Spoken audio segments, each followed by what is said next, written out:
예, 오늘 우리 하나님 말씀, 은혜 함께 나누실 말씀을 제가 본문 말씀을 다시 한번 봉독하고 우리 말씀의 은혜를 나누겠습니다. 갈라디아서 6장 17절 말씀입니다. 이후로는 누구든지 나를 괴롭게 하지 말라. 내가 내 몸에 예수의 흔적을 지니고 있노라. 아멘. 아멘. 예. 오늘 우리 감사만 교회 예배에 우리 또 주의 종인 목사님들 또 우리 성도님들과 함께 나누실 은혜의 말씀의 제목은 예수의 흔적입니다. 예수의 흔적. 이 갈라디아서는 바울이 유대인이고 또 자기가 바리새인 중에 바리새인이고 뭐 바울이 여러 번 그 13서신에서 자기의 그 사도성을 강조합니다. 베드로와 12제자들은 예수님 살아생전에 예수님이 직접 지명해서 부르셨고 3년 반 가까이 먹고 자고 하면서 예수님과 함께 생활했기 때문에 그 12제자가 사도라고 하는 것은 어느 누구도 부인할 수 없었지만 이 바울은 살아생전에 예수님을 한 번도 본 적이 없어요. 그런데 성경이나 우리가 오늘날 기도하면서 바울 사도 대사도라고 얘기하는 것은 예수님이 직접 지명해서 불른 12명의 그 사도들보다도 이 바울 사도를 통해서 13서신을 기록하고 또 구원론, 기독론, 우리 성화, 칭의 모든 것에 신학의 토대를 마련한 이 바울을 우리가 예수님의 사도를 뭐 누가 더 높다 낫다 이렇게 말을 할 수는 없지만 하나님께서 왜 살아생전에 예수님을 한 번도 본 적도 없는 이 바울을 그 인간 사냥꾼 이 바울을 선택해서 이 성서를 13편을 기록하게 하시고 인류 역사상 두 번 다시 나올 수 없는 위대한 로마서를 적게 해서 오늘날 신학교나 신학대학이나 목사나 선교사나 모든 사람들이 이 로마서를 가지고 구원론, 성령론, 칭화, 또 성화, 또 뭐 실천신학 모든 것이 이 토대가 로마서로부터 이렇게 뻗어 나옵니다. 복음은 말 그대로 생명이죠. 마테마가, 누가, 요한은 예수님의 일대기와 그 살아생전에 하신 말씀을 그대로 기록해 놓은 거니까 이거는 복음, 생명, 바로 그 자체죠. 예수님에 대해서 바로 선포해 놓은 것이고 예수님이 어떻게 해서 우리의 구세 주시고 우리가 예수님을 믿음으로 해서 어떻게 해서 우리가 천국에 가게 되고 우리가 어떻게 생활해야 되고 그 모든 쉽게 말하면 법전, 규율을 기록하게 하신 것이 하나님께서 바울을 선택해서 이 13서신을 기록하게 하시고 또 로마서를 비롯해서 여러 가지 서신을 기록해서 우리에게 들려주신 것인데 이 갈라디아서의 주제는 뭐냐면 자유입니다. 자유. 바울이 베드로나 뭐 야고보나 뭐 누가 뭐 마태 어느 누구 없이 내가 사도라고 적지 않습니다. 왜냐하면 베드로가 사도라는 건 누구나 다 아니까. 근데 바울 사도는 자기가 서신을 기록할 때 하나님과 예수 그리스도의 종인 나 바울은, 사도인 나 바울은 자꾸 자기가 하나님과 예수와 성령의 종, 사도인 나 바울, 이거 어떻게 보면 무서운 얘기잖아요. 사도는 살아생전에 예수님이 지명했고 따라다니는 12제자가 사도인데 살아생전에 예수님 보도 못한 사람이 자기 입으로 하나님과 예수님과 성령의 종인 나 사도 바울은 왜 이렇게 합니까? 예수님이 돌아가시고 부활승천하시고 다메섹 도상에서 자기가 예수 믿는 사람을 잡아서 인간 사냥꾼으로 끌고 가는데 다메섹 도상에서 내가 예수님을 만났다는 거죠. 성령으로 내한테 오신. 너희들은 살아생전에 육신으로 오신 예수님을 만났지만 나는 성령으로 다메섹 도상에서 빛으로 나를 강타하시고 인간 사냥꾼이고 영원히 저주받을 나를 예수님이 성령으로 내게 임하셔서 사울아 나를 왜 괴롭히느냐. 그 사건 이후로 인간 사냥꾼인 그 학살자인 바울이 예수님의 대사도로 다시 거듭나서 이제 콜로시움 로마 경기장에서 목이 잘려 죽을 때까지 이 바울이 하나님의 대사도로 살아갑니다. 그런데 다메섹 사건이 있고 난 뒤에 아무리 내가 이제 거듭났다. 나는 이제 인간 사냥꾼이 아니다. 나는 예수의 증인이다. 내가 다메섹 도상에서 예수님을 만났다. 아무리 예루살렘 공회에 가서 베드로나 12제자나 그 크리스찬들 얘기해도 아무도 안 믿는 거예요. 이제 너 인간 사냥꾼 아니야. 너 우리 형제들 끌고 가서 유대인들한테 끌고 가서 다 죽였잖아. 너 학살자다, 살인자 아니야. 너 사울이잖아. 너한테 끌려가서 죽은 우리 그리스도인들이 얼마인 줄 아느냐. 너가 지금 우리 본거지에 와서 너가 하나님의 사도라고 웃기는 소리 하지 마라. 이렇게 된 거죠. 그때 바울을 보증해 준 사람이 바나바입니다. 바나바. 자, 오늘 예수의 흔적, 이 설교 말씀을 제가 선포하면서 이 하나하나씩 이렇게 우리가 은혜 나누기를 원합니다. 자, 예수의 흔적. 이 흔적이라는 말은 헬라어의 언어로 하면 스티그마타 이런 뜻이 있습니다. 스티그마타. 이건 뭐냐면 헬라어로 흔적, 낙인, 인장 이런 뜻이 있습니다. 이 예수의 흔적 스티그마타 이것은 뭐냐면 당시에 유대인들 이스라엘은 로마의 식민지였습니다. 우리나라 일제시대하고 똑같죠. 그런데 이 로마 제국에서 노예나 가축한테 내 소유로 표시하기 위해서 인장을 불도장을 찍었습니다. 이것이 스티그마타, 낙인, 불에 태운 흔적이라는 뜻입니다. 로마인들이 이마나 짐승의 엉덩이나 이런 데 낙인을 한번 찍어버리면 이것은 영원히 로마 종이다는 거죠. 이건 내 거다는 뜻입니다. 내 것. 스티그마타. 바울이 갈라디아서 6장 17절에서 이제 이 이후로 나를 괴롭게 하지 말아라. 내가 내 몸에 예수의 흔적을 가지고 있다. 갈라디아서는 자유의 대언장이라고 했는데 이 바울이 얼마나 대단한 사람이냐면 요즘으로 치면 우리 뭐 좀 큰 군이나 시에 이 집이 아주 부유했어요. 바울이 아주 명문가 집안이었는데 요즘으로 치면 한 군수 정도 되는 막 소도시에 아주 그 하나의 그 어떤 대세력가 정도 되는 그 집안의 출신이고 집이 아주 부유했어요. 그리고 요즘으로 치면 뭐 세계 최고의 뭐 어떤 그런 대학에 뭐 어떤 최고의 석학이고 가말리엘의 수제자였잖아요. 그런데 이 갈라디아서에 보면 내가 거듭났고 예수의 제자다고 아무리 얘기해도 인정해 주지도 않고 같은 유대인들이 뭐냐면 율법을 강조했어요. 율법을. 유대인 중에서 예수를 믿는 사람들이 예수 안에는 어떤 제약도 없고 율법이 필요 없다. 오직 예수를 믿음으로써 구원받는다는데 유대인들 중에 예수 믿는 사람들이 이 갈라디아서에 보면 할례 해야 된다. 할례. 할례는 태어난 지 8일 만에 남자의 생식기를 끊어서 하나님의 것이라고 이제 그 하나님께 주신 구약의 율법이죠. 할례 받지 않는 자는 구원받을 수 없다. 그리고 우리가 모세오경에 나오는 모든 율법을 지키지 않으면 예수 믿어도 구원받을 수 없다. 계속 그렇게 하니까 바울이 갈라디아서에서 그 자기 동족들한테 괴롭힘 당하다가 이 13서신 중에 저주라는 말이 처음 나옵니다. 우리가 너희들한테 전한 복음 외에 하늘에 있는 천사를 할지라도 다른 복음을 전하면 저주를 받을지어다. 바울이 갈라디아서에 처음으로 저주 얘기를 합니다.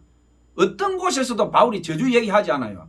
내가 눈물로서 너희들을 위해서 기도하노니 너희들이 회개하고 예수 그리스도로 인해서 구원받으라. 내가 그것을 위해서 내 목숨을 조금도 귀하게 여기지 않고 내가 너희들을 위해서 구구절절히 얘기하죠. 그런데 이 갈라디아서에서 자기 동족들이 자꾸 괴롭히고 율법을 강조하고 다른 복음을 얘기하니까 예수 외에 딴 복음 없다. 예수 믿음으로 구원받는다. 할례, 율법, 모세오경에 나오는 그 수많은 율법들 베드로한테도 바울이 막 꾸짖고 막 야단치죠. 베드로가 대사도인데 식사하는데 베드로가 바울이 오는데 그 이방인이 있으니까 같이 밥 먹고 있다가 베드로가 활짝 놀라서 도망을 나갑니다. 그걸 보고 바울이 베드로를 면전에 씌워놓고 호되게 꾸짖습니다. 너가 우리 유대인도 지키지 못할 율법을 너나 나도 다 못 지키고 있다는 거죠. 그 율법을 어떻게 다 지키냐 이거예요. 예수님이 우리가 율법으로 구원을 받지 못하니까 십자가에 달리시고 그 피로 우리 죄를 씻어주시고 구원의 대길을 열어놨는데 너가 예수의 사도라고 하면서 제1 사도라고 하면서 너와 나도 지키지 못하는 이 유대인의 율법을 왜 이방인들에게 강조하냐. 베드로가 밥 먹다가 유대인들은 이방인들하고 밥 못 먹어요. 오직 이스라엘인들 중에서 율법을 지키고 할례받은 자들하고만 식사할 수 있어요. 정결 예법에 따라서 손 씻고 식사하는 모든 예법이 있어요. 베드로가 같이 식사하다가 바울이 오니까 놀라가지고 화들짝 놀라서 도망나갔죠. 그러니까 바울이 그 사도행전이나 그 13서신에 보면 그 꾸짖는 장면이 나옵니다. 얼마나 이 바울이 대단했어요. 베드로한테 면전에 대놓고 타박을 하고 꾸짖을 수 있는 사람 정도면 대단한 거죠. 이 갈라디아서에 기록된 게 바로 그겁니다. 그러니까 자기 동족들이 하도 괴롭히고 못 살게 구니까 바울이 나중에는 자기가 기도하고 금식하고 매 맞고 시달리고 죽게 된 그 지경에서 오늘 이 말씀을 얘기합니다. 이제 이후로 나를 더 괴롭히지 말아라. 내가 내 몸에 예수의 흔적을 가지고 있다. 예수의 흔적. 어떻게 보면 이걸 우리가 단순하게 읽을 수 있지만 바울이 이 인류 최초의 선교사로서 그 자기가 구구절절히 사도행전이나 여러 가지 옥중 서신 있지 않습니까? 에베소서, 골로새서, 빌립보서 그 4옥중 서신이 있는데 거기에서도 계속 나오고 있죠. 옥중에서 찬송하고 다 하지만 이 갈라디아서에서 예수님께서 우리에게 그렇게 구원의 문을 열어놨는데 너희들이 어떻게 선택받은 이스라엘 선민으로서 예수까지 믿게 됐으면서 또다시 우리도 감당 못하는 율법을 이방인들한테 채우고 그 고통으로 구원받지 못한다고 너희들이 우리가 전한 이 예수의 복음 위에 딴 헛된 율법이나 제약의 법을 덮어 씌워서 사람들에게 고통을 주느냐. 그러면서 이제 바울이 이 말씀을 갈라디아서 끝말미에 토해냅니다. 나를 괴롭히지 말아라. 내 몸에 예수의 흔적이 있다. 너희들이 나한테 율법이나 할례나 이스라엘인들도 다 감당 못한 그걸 가지고 나를 공격하느냐. 내가 바리새인 중에 바리새인이고 내가 율법으로서 흠이 없는 자다. 그런데 너희들이 왜 내한테 이런 얘기하느냐. 그러면서 이 오늘 본문에 이 얘기를 합니다. 자, 한 30년 더 된 TV 문학관에 보면 여러분들 한라산이라고 하는 TV 문학관이 나옵니다. 유튜브에 보면 이 한라산 해가지고 TV 문학관 한번 쳐보세요. 거기 보면 오늘 이 스티그마타 흔적 불도장이 나옵니다. 이 TV 문학관 한라산에 보면 그 늙은 할아버지 할머니가 젊은 청산가부인 며느리를 데리고 살아가는데 조그만 아들이 하나 있어요. 근데 이 제주도 그 30년 전이니까 요즘처럼 발전하지도 않고 아주 토속적인 그 풍광이 그대로 나와요. 흑백 필름 비처럼 나오는데 저는 그걸 보면서 참 많이 울었어요. 이 늙은 그 할아버지 할머니죠. 그 할아버지 할머니는 이제 생계에 능력이 없어요. 이 청산가부의 며느리가 해녀를 해서 바다에 가서 뭘 따와가지고 그걸 가지고 이제 이 네 식구가 살아가는 거죠. 이 외동 아들이 있었는데 외동 아들이 고기 잡으러 갔다가 바다에 빠져 죽고 시체도 못 찾은 거예요. 그러니까 이 늙은 시부모는 아들 때문에 밤낮 쥐하러 울고 며느리가 청산가부 됐는데 다른 데 보내줘야 되는데 며느리가 가버리고 나면 자기들은 이제 살 길이 없어요. 늙어서 힘도 없고 이 며느리가 청산가부가 돼서 아들 하나 데리고 바다에 가서 물질해서 이제 가져온 그걸 먹고 사는데 그 시퍼렇게 젊은 며느리인데 다른 데 보내줘야 되는데 기가 막힌 거죠. 근데 이제 그 제주에는 독이 없어요. 독이. 그 화산 재고 이러니까 황토를 갖고 독을 빚어야 되는데 독을 육지에서 이제 그 장사가 가서 제주에 독을 공급하고 제주의 토산물이나 이런 걸 바꿔서 이제 장사를 하는 독장사가 있는데 그 독장사 중에 그 장서방이라고 그 TV 문학과 보면 나와요. 덩치가 크고 아주 그 우람하고 그 남자가 나오는데 이 독장사는 장서방하고 이 청산가부하고 이제 서로 눈이 맞은 거예요.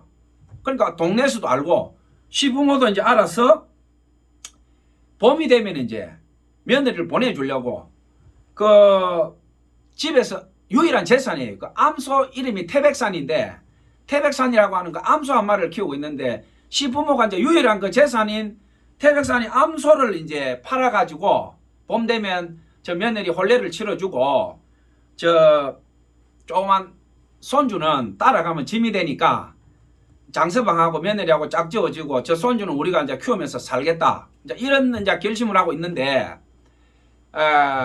여름에 이제 쭉 다 이제 뭐 제주도 농사 끝나고 나면 제주도에서는 어떻게 하냐면 겨울이 오기 전에 이제 겨울 오면 먹일 게 없으니까 한라산에다가 이제 모든 짐승을 말이나 소를 이제 방목을 해요. 그러면 이 한라산이 워낙 크니까 그 한라산이 이제 겨울에 그 말이나 소를 이제 품고 다 먹이는 거죠. 그러면 이 말하고 소가 한라산 밑에서부터 풀을 뜯으면서 올라가면서 이제 그 수소도 있고 뭐 암소도 있고 말도 뭐 암수가 있으니까 자기들 교매해서 이제 이듬해 되면 새끼를 낳거나 임신해서 집으로 오는 거예요. 이제 이게 자기 집을 아니까. 안 그러면 이제 어린 소들은 소나 말은 또 주인이 뭐 찾아오기도 하고. 그런데 거기에 보면 이 스티그마타가 나와요. 불도장.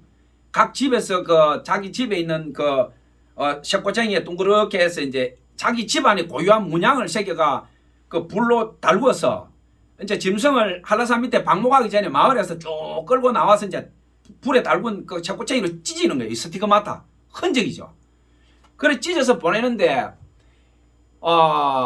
이제 몇 달 동안 한라산이 그 뭐 겨울철 그 거의 다 지나 물에까지 방목하니까 이 짐승들이 이제 여러 마리가 있는데 같이 다니면 되는데 꼭 말 안 듣는 놈들 이런 놈들은 제주도도 한라산이 보면 밀림이 있어요. 아주 막 나무가 우거지고 들어가면 못 나오는 데가 있어요. 그만큼 강한 쪽이 있어요. 그런데 짐승이 들어가면 이제 못 나와요. 그럼 사람이 가서 찾아 나와야 돼요. 올가미가 걸려서 죽는 것도 있고 덩굴거든요. 그러니까 이 주인들이 뭐 한 달이나 두 달에 한 번씩 자기 짐승이 잘 있는가 해서 이제 확인하러 가요. 그럼 동네 사람들이 날을 정해서 이제 자기 말이나 소가 잘 있는가 해서 확인하러 가는데 이 태백산이 이 방목엔 이 할아버지가 태백산이가 잘 있는 데서 찾으러 왔는데 동네 다른 모든 짐승은 다 있는데 태백산이가 없어요. 그러니까 이제 난리 난 거예요. 이제 유일한 재산인데 이게 봄이 되면 팔아서 그 독장사 장서방하고 며느리 짝지어 줘야 되는데 유일한 재산이 안 보이니 할아버지가 이제 식사도 잘 못하고 막 노심초사해서 계속 이제 그 뭐 먹을 걸 사가지고 태백산에 찾으러 다니는 거예요.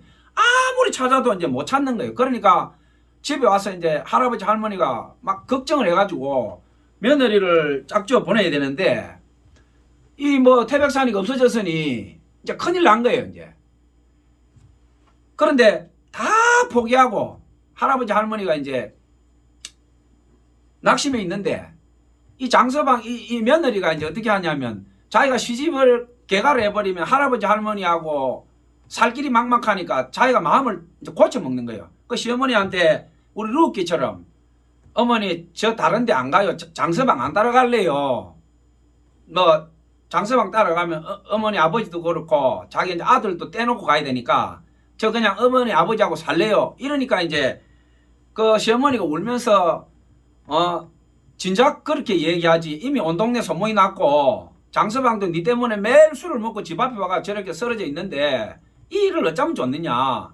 그 장서방은 당연히 이제 자기 따라올 줄 알고 얘기하는데 이 며느리가 갑자기 정을 끊고 자기 만나주지도 않고 이러니까 이 장서방은 술을 먹고 그 집 앞에 쓰러져 있는 거예요. 그러니까 이 며느리가 이제 그 장서방을 달랜다고 술이 취해서 이제 계속 쓰러져 있으니까 배로 데려다 줬는데 이 장서방이 배에서 잠시 쉬는 줄 알았는데 며느리가 그 잠시 있다 보니까 이제 잠이 든 거예요. 그러니까 장서방이 닻을 올려가지고 배를 몰고 이제 바다로 나와버린 거예요. 그러니까 뭐 돌이킬 수 없는 사태 벌어진 거죠. 뭐 이별도 못하고 그냥 장서방이 배를 몰고 바다로 나와서 이제 그 길로 끝난 거예요. 이제 그러니까 뭐 결혼식도 없고 아들하고 이별도 없고 막 그냥 그 길로 이제 며느리는 육지로 이제 가버리고 그러니까 시아버지 어른들은 뭐 아이고 며느리가 이제 따라가 버린 모이다. 동네에도 이제 그렇게 생각하고 있고 혼례 절차도 무시하고. 근데 이 TV 문학관 한라산이 어떻게 끝나냐면 그 조그만 애가 자기 엄마한테 이별도 못했지 아무 영문도 모르는 상황에서 그 태백산이 소하고 매일 장난치고 놀다가 이 애는 소도 잃어버렸지. 자기 엄마도 없어져 버렸지. 그러니까 이 조그마한 애가 그 장서방이 선물로 사준 운동화를 신고 좋다고 동네 자랑하고 다니다가 자기 엄마도 없지. 소도 없어져 버렸지. 보니까 할아버지 할머니는 울고 있지. 그러니까 이제 그 신발을 벗어가 바다에 집어 던지고 신발 필요 없다. 우리 엄마 내놔라. 이제 이렇게 막 하는 장면이 나와요. 뭐 그렇게 참 비참하죠. 그 할아버지 할머니는 늙고 겨울인데 태백산에도 없어지고 정상 가보니 며느리도 가버리고 엄마도 가버리고 다 끝났다고 생각하는데 어떻게 되냐면 낙심해서 그렇게 있는데 눈이 펑펑 쏟아지는데 그 우리 흔히 하는 말로 이제 그 제주도 그 돌담 있는 그쪽이죠. 이 할아버지가 잠을 못 자고 이렇게 앉아서 신음하고 있는데 뭐가 그 짐승이 뭐 이렇게 막 그 움직이는 소리가 들려요. 이상해서 나가보니까 그 태백산이가 눈이 오는데 새끼를 낳아가지고 집에 오는 거예요. 이제 그렇게 하면서 이 한라산이라는 TV 문학관에 이제 끝이 나요. 그러니까 이 조그만 소년이 그 소를 보고 좋아가지고 팔짝팔짝 뛰고 이제 이렇게 하는데 제가 와 예수의 흔적 스티그마타 이 이야기를 하면서 이 한라산의 이제 이 이야기를 제가 조금 인용을 했냐 하면 우리가 그냥 TV 드라마라고 보면 드라마지만 저는 이걸 보면서 이제 예수님의 오늘 스티그마타 이 흔적을 제가 이렇게 감동을 받았어요. 아, 그 소가 밀림에 들어가서 죽고 살고는 하나님 뜻 아니겠습니까? 그런데 우리가 보는 눈으로서는 당연히 그 소가 밀림에 들어가서 죽거나 올감에 걸려서 끝난 건데 며느리도 떠났고 소도 죽고 늙은 시할아버지 할머니가 살 길도 막막하고 이 애는 엄마도 잃어버렸고 절망밖에 없죠. 이제 그 집에는 살아갈 길도 막막하고 굶고 가난하고 이제 더 이상 살 길이 없는데 그 태백산이가 다른 소하고 다 떨어져서 혼자 됐는데 자기 혼자 어디 가서 풀을 뜯어먹은지 잘 뜯어먹고 살이 쪄서 새끼까지 낳아서 그게 무슨 영물도 아닌 것이 다른 소 다 집에 왔는데 지 혼자 뒤늦게 새끼 낳아서 집으로 오는 거예요. 그 희망. 우리 인간이 살다 보면 그렇지 않습니까? 공부나 뭐 내가 아무리 노력해도 안 되는 게 있어요. 그렇게 노력해도 저 사람은 노력도 안 하는데 친구 잘 만나고 뭐 가족 좋고 빽 있어가 뭐 순풍에 돛단 듯이 출세해버리고 나는 손톱에 피 맺히고 손발톱 다 빠지고 하는 것마다 구석에 다 바치고 뭘 하려 그러면 아는 놈이 와서 돈 구워달라 해서 가져가 버리고 부도내보고 또 형이나 동생이나 뭐 가족이 와서 죽게 되었다고 돈 달라 해가서 뭐 어떻게 조금 집 좀 애도 있고 해서 좀 넓혀 가려고 그러면은 돈 탁 가져가 버리고 또 조금 살겠다 싶으면은 부모가 또 뭐 아니다 뭐다 죽는다 하면 또 가져가 버리고 우리가 흔히 하는 말로 안 되는 놈은 뭐 구석구석 바친다 그러죠. 그런데 이 TV 문학관의 한라산에 보면 이 사람들은 뭐 더 볼 것도 없어요. 이제 끝났어.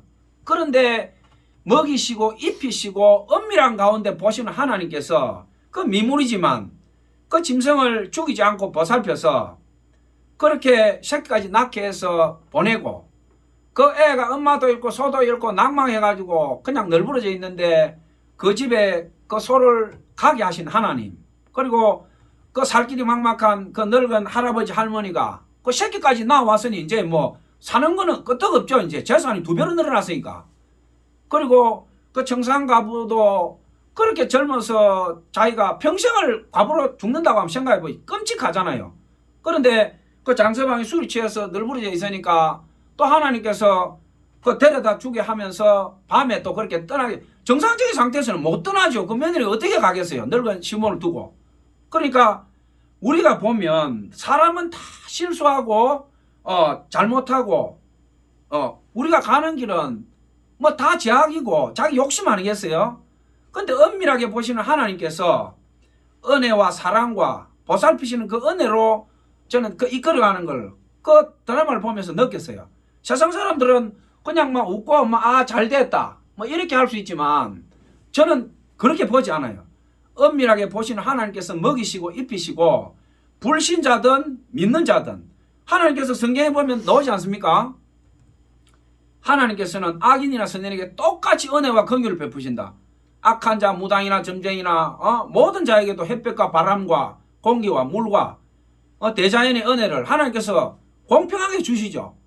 그러면 믿는 자들은 하나님께 영광 돌리고 고아와 과부와 객들을 돌보고 하나님을 찬송하고 가지만 악인들은 어떻게 합니까? 하나님께서 주시는 걸 다 누리면서 악한 짓 하고 형제 자매 괴롭히고 죽을 때까지 회개 안 하죠. 하나님께서 너희 죄를 예수 피에 씻고 나한테 오너라. 내가 너희 처소를 마련해 놓고 기다리고 있다. 그러면 우리가 그러죠. 사랑의 하나님께서 왜 지옥에 보내고 왜 천국 보내고 왜 이렇게 하냐 이거 왜 이렇게. 하나님께서 그렇게 하는 게 아니죠. 천국에 그렇게 우리를 갖다가 거룩하게 깨끗하게 씻고 오라고 초대해도 내가 죄짓고 때묻히고 시커멓게 석탄처럼 해가지고 하나님 집에 내가 못 들어가는 거죠. 그 집은 죄 가지고 못 가니까 내가 못 가고 안 가는 거지. 하나님께서 밀치는 게 아니죠. 하나님께서 자기 외아들을 보내셔서 그 십자가에 못 박고 우리 스스로 어찌할 수 없는 죄를 그 피로 씻고 너희들이 다 이 피로 씻고 양털처럼 희게 돼서 오너라. 너희가 지은 죄를 내가 묻지도 따지도 않고 내 집에 와서 너희들이 영생복락하도록 내가 해주리라. 하나님 이렇게 해주셨는데 자기가 해도 안 하고 죄도 안 씻고 그 구세주 예수님도 안 받아들이고 난 내 주먹을 민다 이거. 내 주먹을 죽을 때 한번 봐요. 영안이 다 열립니다. 저는 죽는 사람들 원자력 100병원 거기서 인종사역을 제가 했는데 죽기 2, 3일 전에는요 영안이 열려요. 영안이 열려가지고 귀신 오는 거 천사 오는 거 다 봐요. 간호사들 다 알아요. 수간호사들 죽기 2, 3일 전 되면요 사람이 눈에 초점이 잡혀요. 예수 믿는 사람들 얼굴이 꽃처럼 펴요. 환해집니다. 근데 예수 안 믿는 불신자들 보면요 공포에 질려가지고 손발을 부들부들 떨고 눈에 초점이 그 어린애들 경기하면 왜 눈에 초점이 딱 몰려버리잖아요. 이렇게 똑같아요. 얼굴이 굳어가지고 막 팔다리가 경직이 돼서 부들부들 떨어요. 그 제가 가서 예수님 복음을 전하고 지금 눈에 악한 거 보이죠? 막 대답도 못해요. 혀가 굳어가지고 눈을 깜빡거리고 죽는 신용을 해요. 그럼 제가 복음을 전달하고 예수 믿고 회개하고 구원 받으세요. 그러면 예수님이 구세주가 되면 이 악한 것들 물러갑니다. 그러면 막 살려달라는 눈짓을 막 보내요. 그럼 제가 말 못하는 사람은 제가 그 사람 이름을 대신해서 예수님 영접 기도하고 당신 눈 깜빡거리라 말 못하니까 그렇게 막 부들부들 떨어요. 눈을 깜빡거리고 막 절벽에 떨어지는 심정으로 막 매달려요. 그러면 예수님 영접 기도 끝나고 나면 안수하고 축복 기도 해주고 거기서 제가 하나님의 종으로서 예수님의 이름에 그 권능을 선포합니다. 깨끗하게 물러가요. 그 악한 것들이 흔적도 없이 막 부들부들 떨던 사람이 눈동자가 풀리고요. 얼굴이 환해지면서 막 눈물을 닭똥처럼 흘려요. 그러면 제가 저것들 또 옵니다. 당신은 지금 어린애다. 죽기 전에 지금 예수님 영접했는데 당신 무슨 방어할 힘이 있냐. 다시 그것들 보면 내 주인은 예수님이다. 나는 이제 하나님 자녀다. 너희들은 나한테 아무 권리 없다. 물러가라. 예수님 이름으로 명령하노니 너희들 내 앞에서 떠나라. 이것만 딱 기억하라. 이러면 눈을 막 해요. 나를 잊어도 내가 오늘 한 말을 절대 잊어버리지 마라. 이것이 당신을 살려준다. 막 부들부들 떨어요. 그럼 막 눈물을 닭똥처럼 흘리는데 제가 느끼는 것은 뭐냐 하면 복음이 이렇게 강력하구나. 이게 바로 사망에서 생명을 옮기는 거구나. 이 복음을 왜 건강하고 내가 힘 있을 때 그렇게 교만하게 하나님 앞에 죄짓고 날뛰고 죽음 앞에서 이렇게 하는가. 얼마나 안타깝습니까? 70년 80년 온갖 죄 나쁜 짓 형제자매 고통 주다가 죽음 일보 직전에서 경기가 돼가지고 악한 거 보면서 부들부들 떨다가 그날 그래도 주의 종을 만났으니 기적적으로 절벽에서 올라왔지. 만나지 못하고 죽는 사람이 부지기수예요. 부지기수. 지옥으로 가는 문이 KTX에 탄 사람 아무것도 아니에요. 오늘 이 하루도 지옥으로 가는 사람이 얼마나 많겠습니까? 얼마나. 끝도 없어요. 끝도 없어요. 우리가 전도하고 또 예수 복음을 전해야 된다고 하는 것이 남에게 전하는 것도 중요하지만 지금 내 심령 상태가 과연 그래 되느냐 이거예요. 내 심령 상태가. 내가 똑바로 되어 있지 않는데 어디 나가서 내가 예수를 전하겠습니까? 내 스스로가 적을 때 올라가면 내가 예수를 믿는지 안 믿는지 하나님 나라가 있는지 없는지 내가 오늘 찬송하면 하는데 유행가 부르듯이 아무 뜻도 없이 그냥 뭐 하는 거 하고, 찬송 한번 부를 때 가슴이 미어지고 예수님의 십자가 보혈이 느껴지고, 아, 나는 1000만 번 죽어야 될 죄인인데 예수님으로 인해서 내가 다시 거듭났고 살아가는구나. 오늘 이 하루 태양과 공기와 건강한 몸을 가지고 아침 점심 저녁 굶기지 않고 다 먹이시고 고운 옷 입혀주시고 천국 가는 그날까지 나를 이 땅에 머물게 하신 하나님의 뜻, 내가 오늘은 하나님 앞에 어떤 좋은 것으로 내가 올려드리나, 이런 마음을 가지고 살아가는 사람은 굳이 밖에 나가서 전도 안 해도 집에서 기도하면 그 기도가 이 영의 세계 공중으로 퍼져나가서 구원받을 자들에게 가서 그 은혜가 임해요. 이것이 중보기도, 성경에서 도구라고 하죠. 도구의 힘이 뻗어나갑니다. 그래서 나이 늙어서 할아버지 할머니들이, 젊은 사람들은 다리에 힘이 있어서 나가서 죄짓지만 아무 힘도 없는 늙은 할아버지 할머니들 자녀 위해서 손자 위해서 하는 그 기도가 이 세상에서 가장 강력하다고 하는 것이, 육신의 정욕이 끊어지면요 기도가 거룩해지고 깨끗해집니다. 세상 사욕이 안 들어와요. 내 자식 위해서 눈물로 기도하고 손자 손녀들 위해서 정말 그 하나님 앞에서 꼴방에 앉아서 기도해요. 깨끗하고 거룩하니까 그 기도가 100% 연락되는 거죠. 자식이 늙은 부모를 무시하고, 아이고 아버지가 뭐 알아요, 엄마가 뭘 알아, 나 대학 나와서 나 박사야. 박사 그 세상 지식 그게 세냥 서푼도 안 됩니다. 하나님의 말씀과 예수 그리스도의 이 위대한 복음과 생명 앞에서는 세상 박사 그 하루살이도 안 돼요. 1000년을 살면 뭐합니까? 예수님 모르고 살은 날들이 그 무슨 의미가 있어요? 아무 의미가 없는 거죠. 제가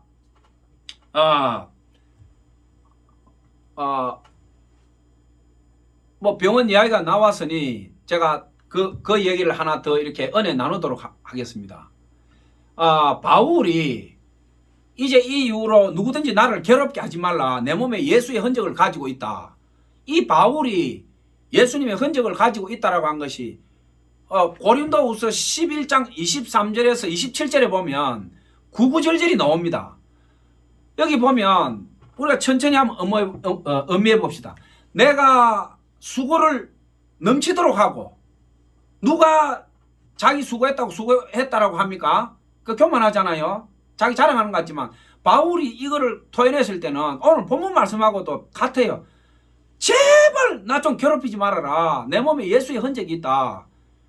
얼마나 궁지에 몰려서 고통을 받았으면 이렇게 했겠어요. 그런데 이 고린도후서 11장 23절 27절에 보면 구체적으로 말하고 있습니다. 이 예수의 흔적을 내가 수고를 넘치도록 하고, 옥에 갇히기도 더 많이 하고, 매도 수없이 맞고 여러 번 죽을 뻔했다.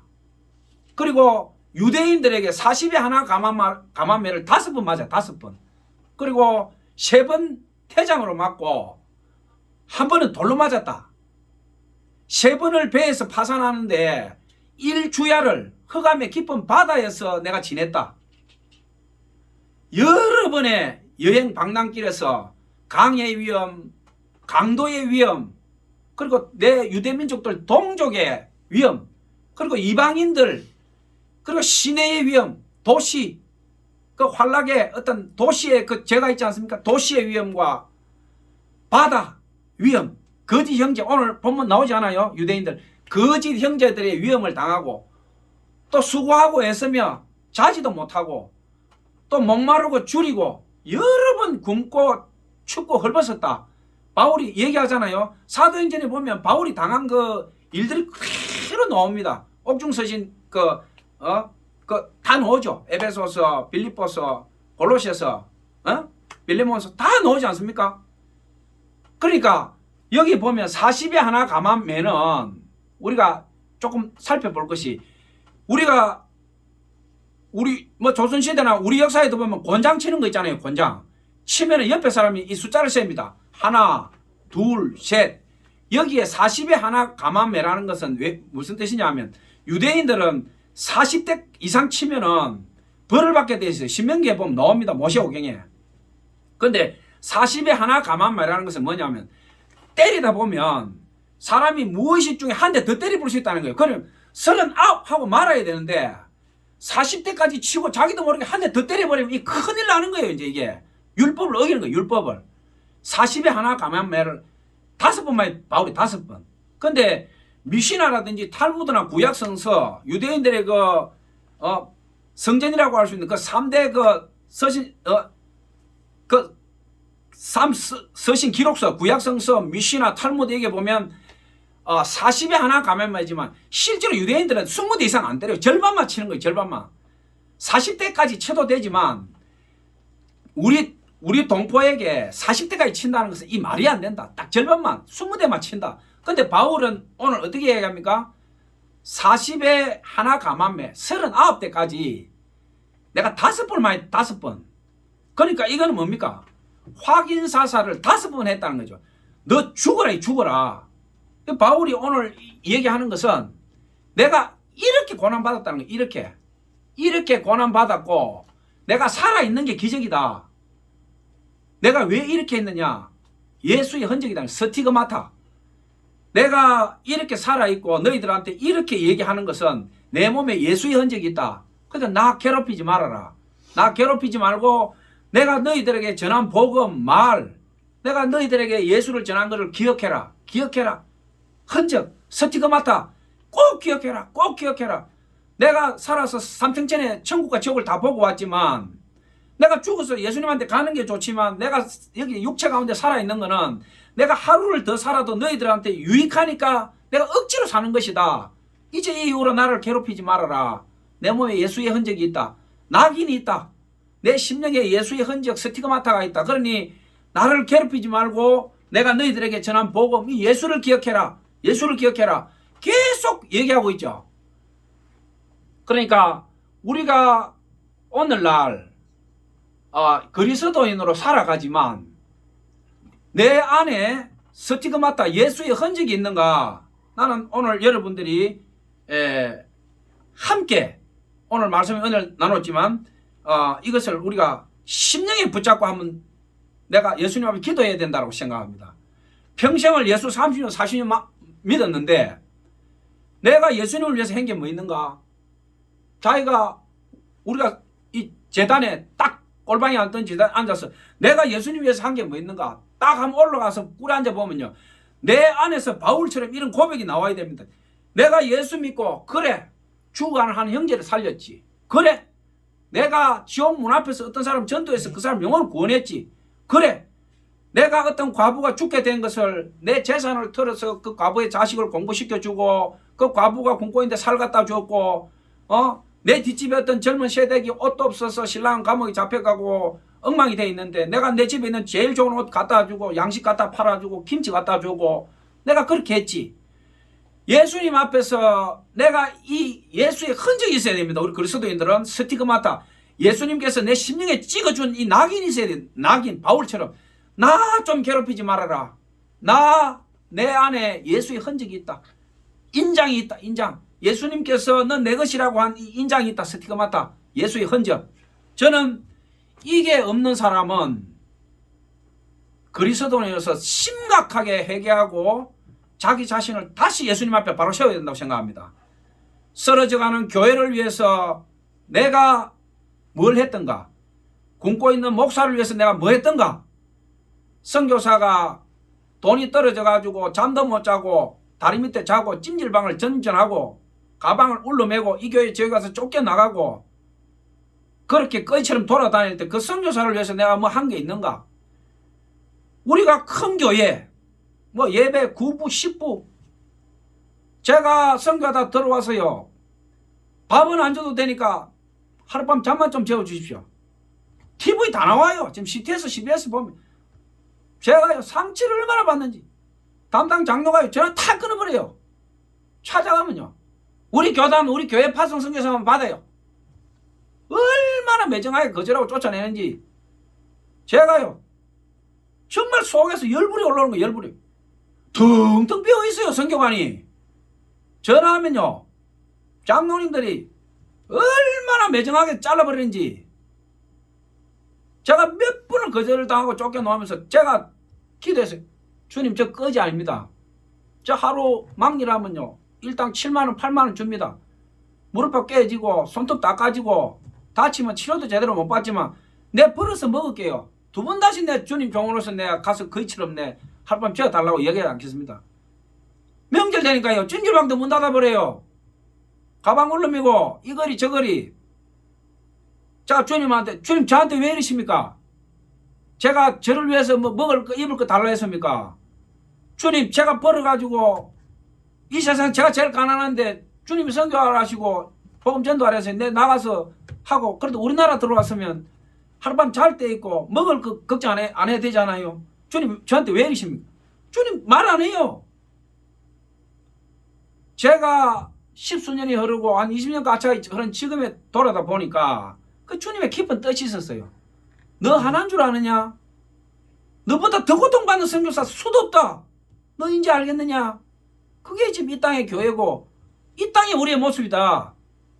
너 고통당해보고 배고파보고 쫓겨나보니 네 앞선 선교사들 내 종들을 어떤 피눈물 흘린지 기억하겠지? 너 이제 기도 바뀌어야 되겠지? 너 돈 지금 필요해? 주님 이제 필요 없어요. 주님 뜻을 제가 잘 알겠습니다. 그렇게 하고 제가 마음에 자유함을 얻었어요. 이제 큰 교회 수많은 성도들 봐도 제 마음에 하나도 흔들림 없어요. 당신들대로 가시오. 나는 내 길 갑니다. 당신들 10,000명이 됐든 10만 명이 됐든 100만 명이 됐든 CT에서 CB에서 나와서 유튜브 조회수가 100만 클릭 뭐 1000만 클릭 하나도 부럽지 않아요. 내가 주님 앞에서 내 생명을 걸고 걸어가고 누구를 위해서 기도할 때는 거짓말하지 않고 내가 예수 피를 내가 가슴에 품고 기도해 주겠다. 내가 무슨 능력이 있나? 예수님으로서 빌려 쓰는 건데 내가 주님 앞에 거짓 없이 기도하면 살릴 사람 살아날 것이고 회개할 사람 회개할 것이고 주님이 버리는 자식이면 내가 아무리 기도해도 그 사람한테 무슨 은혜가 이 말이. 제가 자유함이 있어요. 오늘도 어제 저녁에도 멀리 집사님 한 분 또 두 분이 저한테 전화가 왔어요. 코로나 걸려가지고 어머님하고 같이 걸려서 선교사님 기도 좀 해주세요. 제가 기도하면서 기도 끝나고 울었어요. 얼마나 그분이 고생하며 살았는지 두 딸을 데리고 정말 그 가장이 돼가지고 고난 가운데 살아왔는데 타락하지 않고 하나님한테 그렇게 살아오고 또 자기 어려운 가운데 교회나 목사님들한테 예물 드리고 교회 장로부터 해서 교회에 유력한 자들이 이 힘없는 여자를 갖다 사기쳐가지고 감당할 수 없는 빚을 지었어요. 보통 사람 같으면 저주하고 원망할 건데 그래도 주의 종이고 그리스도인이라고 이분이 그 빚을 고소하면 되는데 고소도 안 하고 자기가 다 떠안고 울며 불며 평생을 그 고통 받으면서 살아왔어요.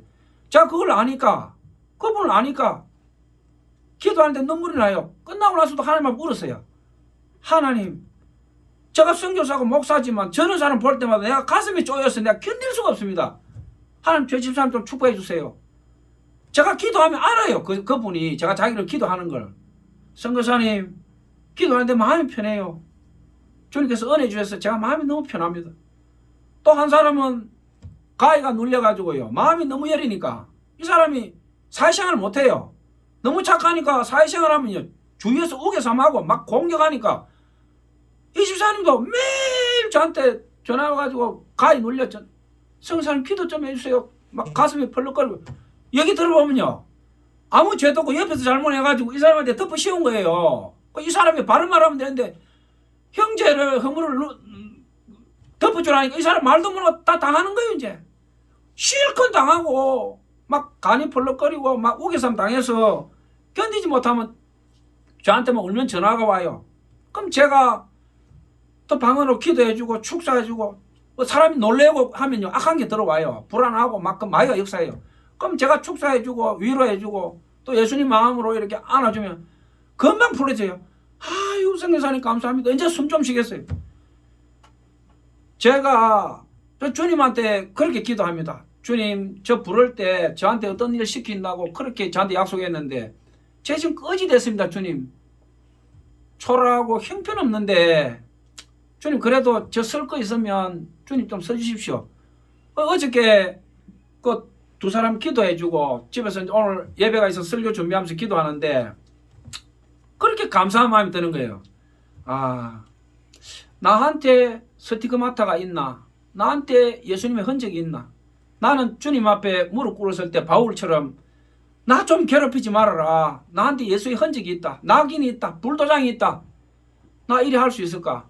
아무런 자신감이 없어요. 근데 정말 무력하고 형편없지만 저한테 전화해서 선교사님, 목사님 기도 좀 해주세요. 이럴 때 제가 죄인이고 흉악한 개수고 형편없지만 그 사람들 위해서 기도할 때 제가 무슨 능력이 있겠습니까? 뭐 10에서나 10대에서 나오는 분들 뭐 콜린 가포트에서 하늘의 별과 같은 목사들 다 있지만 제가 형편없지만 그 사람들 위해서 기도할 때 제 가슴이 찢어지는 것 같고 기도 끝나고 혼자 무릎 꿇고 앉아있으면 눈물이 줄줄 나요. 그러면 그래 내가 주님 앞에 드릴 게 이 눈물밖에 더 있나? 내가 무슨 돈이 많아서 주님 앞에 드리고 내가 무슨 사역이나 선교에 열매가 있어서 주님 앞에 내세울 게 있나? 내 부끄러운 눈물밖에 없구나. 그럼 제가 뭐 너 예수의 뭐 흔적이 있나? 이렇게 얘기하면 뭐 제가 말할 거는 그거예요. 사역에서 뭐 기억도 안 나요. 뭐 무슨 일이 했는지. 그렇지만은 뭐 흔적 얘기하면 저는 그래요. 뭐 부끄러운 눈물밖에 없습니다. 저는 뭐 그거밖에 없어요, 솔직히. 그렇지만 제가 뭐 주님께서 난 너를 모른다 그래도 저는 할 말이 없지만 주님께서 저를 어떻게 내치시든지 어떻게 하시든지 뭐 주님의 절대 권위지만 제가 주님 사랑합니다. 제가 제 목숨에 100분 1000분 있다 해도 주님이 저한테 너 목숨 나한테 다오 이러면 제가 1000번 만번 주님 얼마든지 가져가십시오. 뭐 제가 목숨의 위험을 안 받은 상태에서 지금 얘기하니까 이럴 수 있을 수도 있지만 제 양심이 저를 증거하잖아요. 하나님께서 보고 계시고 그래서 제가 그거 하나는 내가 고백할 수 있다. 그래서 오늘 제가 여러분들하고 말씀의 은혜 나누는 핵심은 그겁니다. 우리가 11조 또 주일헌금 또 교회 목사님 잘 섬기는 것도 중요하지만 제일 중요한 것은 생명의 구원은 1대1입니다. 호람되어 하나님 면전에서 나와 예수님과 성령님 앞에서 흔적, 스티그마타, 예수의 흔적이 지금 내한테 있는가? 낙인이 있는가? 내가 예수 믿으면서 평생 주님 앞에 내가 뭐 드린 게 뭐가 있는가? 뭐 물질도 뭐 있겠지만 그보다 더한 하나님께서 제일 기뻐하는 것은 뭐냐면 생명이죠. 내가 누구를 전도해서 구원시켰는가? 내가 어떤 지옥 가는 어떤 누구를 내가 예수님의 피로 씻어서 하나님 집으로 가게 했는가? 이거보다 더 귀한 게 어디 있습니까? 그래서 여러분들 오늘 같이 말씀 은혜 나누는데 저는 여러분들 모두가 오늘 이 바울의 고백이 우리의 신앙 고백이 되기를 원합니다. 이제 이후로 나 괴롭히지 말아라. 내 몸에 예수의 흔적을 내가 지니고 있다. 얼마나 자랑스럽습니까? 주님, 그때 내가 주님 이름으로 누구누구를 구원했습니다. 주님, 그때 내가 파산에 누구누구 내 자녀, 내 동생, 내 형, 내 부모처럼 내가 섬기고 그 사람 살려놨습니다. 주님, 헐벗고 떨어진 애 고아원에 가는 걸 내가 내 자식으로 입양해서 키웠습니다. 이게 다 예수의 흔적 아니겠습니까? 그래서 너무 내가 편하면 불평불만밖에 안 나옵니다. 아침, 점심, 저녁 다 먹고 양복 입고 옷장에 옷이 거덕하고 직장도 있고 정식 직장 아니라도 굶는 사람 있습니까? 대한민국 복지 시스템이요. 그러면 종다 그러면 사회복지에서 긴급 복지가 바로 돈이고 집이고 바로 줘요 지금. 대한민국 선진국입니다. 이런 나라에 살면서 더 많은 돈, 더 좋은 직장, 더 큰 집, 뭐 자꾸 하면 뭐합니까? 죽을 때 가져갈 겁니까? 지금 나한테 있는 걸 족한 줄로 알고 내가 예수의 흔적, 스티그마타, 예수의 흔적을 오늘 바울처럼 여러분 모두 간직하기를 예수님 이름으로 축복합니다. 아멘. 예, 우리 함께 기도합니다.